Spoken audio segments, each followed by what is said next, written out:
A college graduate walks out of a bar. He is captured on CCTV. Then he vanishes. 40 days later, his body is found in a river that had already been searched.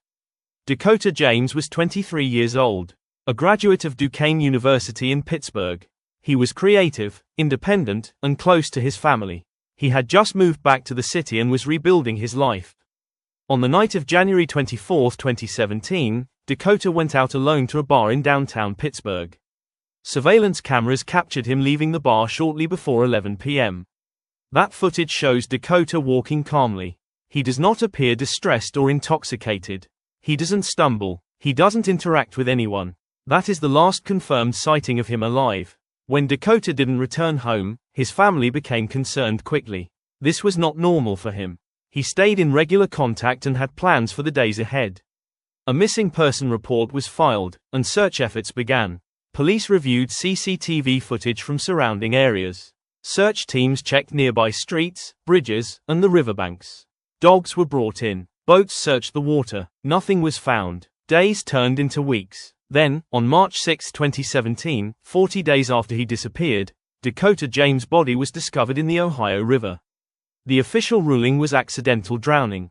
Authorities stated Dakota likely entered the river on the night he disappeared and drowned.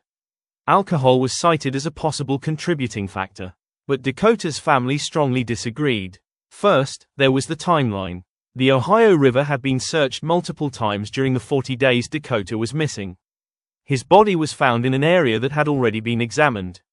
Second, there was Dakota's behavior. Family members said Dakota was not suicidal and had no reason to disappear voluntarily.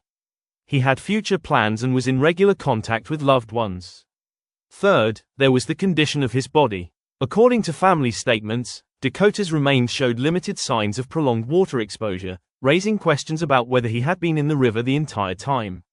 There were also injuries that the family believed had not been fully explained. Dakota's parents pushed for further investigation.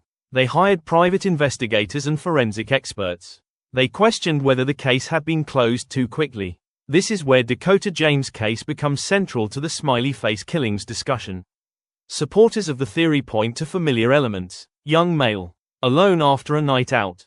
Last seen on CCTV. Disappears without explanation. Found weeks later in a river. Initial ruling of accidental drowning. They also point to reports of smiley face graffiti found near river locations in the broader Pittsburgh area, though none definitively tied to Dakota himself. Critics of the theory argue there is no proof of foul play. They say the river, cold weather, and darkness explain the tragedy. They argue that bodies can move or surface unpredictably. Despite this, Dakota's family has never stopped asking questions. They continue to believe there is more to the story than an accidental fall. Dakota James was not a statistic. He was a son, a friend, a young man whose life ended without clear answers.